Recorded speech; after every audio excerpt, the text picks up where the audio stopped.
Assalamu alaikum wa rahmatullahi wa barakatuh. This is a story of one of the most intelligent Arab women from Jahiliyyah. Once upon a time in pre-Islamic Arabia, a great chieftain named Al-Haris ibn Auf was conversing with his companion Kharija ibn Sinan. And he said, "O Kharija, do you think that there is anyone who would refuse if I propose to marry his daughter?" He said, "Auf ibn Haritha." So both of them decided to go to Auf to find out. When they reached him, he was in his yard, and he welcomed them, saying, "Marhaban bika ya Haris, ma ja'a bik." Welcome, O Haris, what brings you? And Al-Haris replied, "Ji'tu khatiban, I have come to propose marriage." And he said, "Lasta hunak, that is not going to happen." Offended, Al-Haris turned back. When Auf entered his home, he told his wife what had happened, and she said to him, "Do you not want your daughters to be married?" And he said, "Of course." She said, "If not the chief of the Arabs, then who would you accept?" And Auf realized his mistake.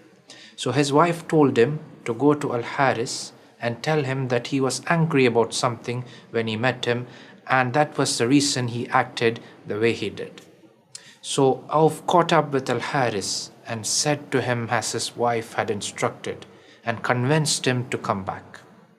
And then Auf went inside his house and called his first daughter. And all the women in this house were extremely intelligent.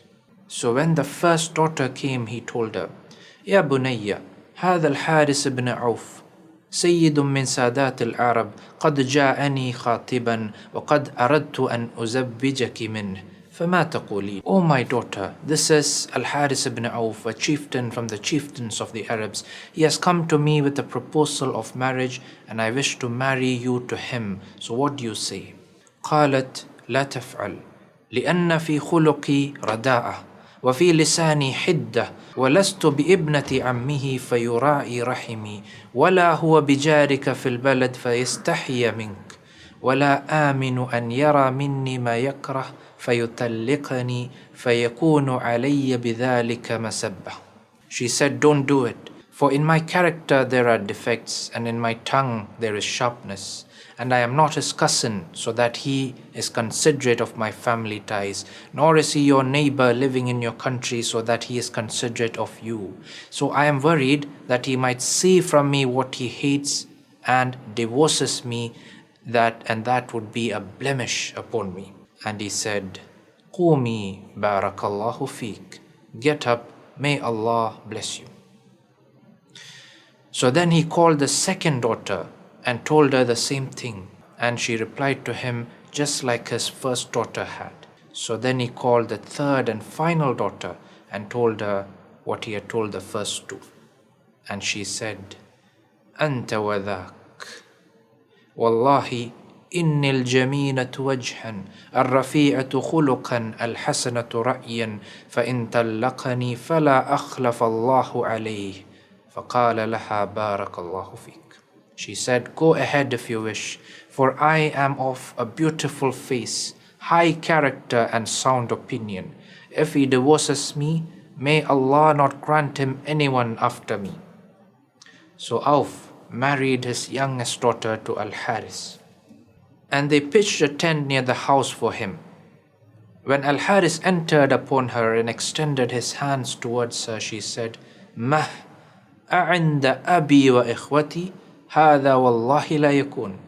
She said, "Stop, near my father and brothers, it shall never be." So they packed up and left, and after traveling for a while they descended. And this time, when Al-Haris reached for her, she said, "تفعل بي كما يفعل بالأمة السبية الأخيذة لا والله حتى تنهر الجزر والغنم وتدعو العرب وَتَعْمَلُ مَا يَعْمَلُ مِثْلُكَ لِمِثْلِي." "Do you treat me like a slave? By Allah, you shall not take me until you slaughter camels and sheep and call the Arabs and throw a party befitting of the likes of you and me." So then they set out again. And when they reached home, He slaughtered camels and sheep and threw a great banquet. When they were done, he entered upon her. And this time she said, "Wallahi laka dhukirat min ash-sharafi ma laysa fik." قال ولم ذاك؟ قالت أتستفرغ لنكاح النساء والعرب يقتل بعضها بعضا.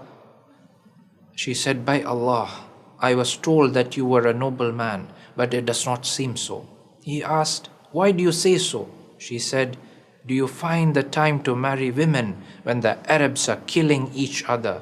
And this was during the time of the great battle between Abs and Dhubian. He asked, "What do you say that I should do?" She said, "اخرج إلى الناس فأصلح بينهم ثم ارجع إلى أهلك فلن يفوتك ما تريد." She said, "Go to the people and make a treaty of peace. Then come back to your wife, and what you seek shall not be lost." So Al-Haris and his companions went to the tribes and strived in making peace between them. Finally, they agreed to a settlement where blood money of 3,000 camels was to be paid. And Al-Haris and his tribe undertook this great amount and ended the war. After this praiseworthy act, Al-Haris returned to his bride and she said, "Amma al-an fana'am." Now I say yes. And it is said that he lived with her in happiness and she bore him many children. And thus was the story of the young woman who ended the war between Abs and Dhubian.